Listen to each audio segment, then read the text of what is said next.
दस्यु डाकू रत्नाकर से महर्षि वाल्मीकि की कथा। पौराणिक कथा के अनुसार प्राचीन समय में एक रत्नाकर नाम का दस्यु था जो अपने इलाके से जाने माने व्यक्तियों को लूटकर अपने परिवार का भरण पोषण करता था। एक बार नारद मुनि भी दस्यु के शिकार बने। जब रत्नाकर ने उन्हें मारने का प्रयत्न किया तो नारद जी ने पूछा, तुम यह अपराध क्यों करते हो? रत्नाकर, अपने परिवार के भरण पोषण के लिए मैं करता हूँ। नारद मुनि ने कहा, अच्छा, तो क्या परिवार के लिए तुम यह अपराध करते हो वो तुम्हारे पापों का भागीदार बनने के लिए भी तैयार है? इसको सुनकर रत्नाकर ने नारद मुनि को पेड़ से बांध दिया और यह प्रश्न का उत्तर जानने के लिए अपने घर चला गया। वहां जाकर उसने परिवार वालों से यह सवाल किया,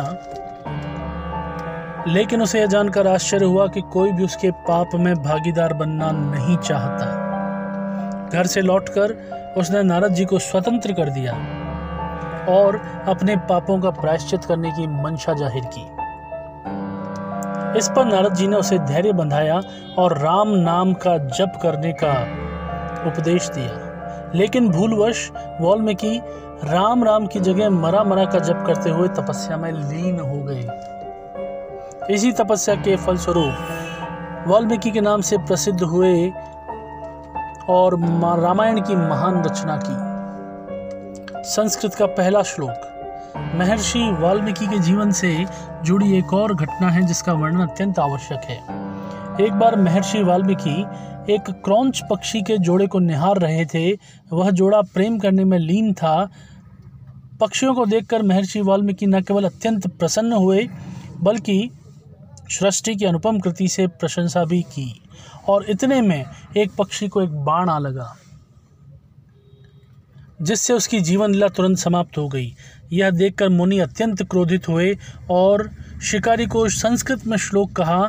मुनि द्वारा बोला गया श्लोक संस्कृत की भाषा का पहला श्लोक माना जाता है।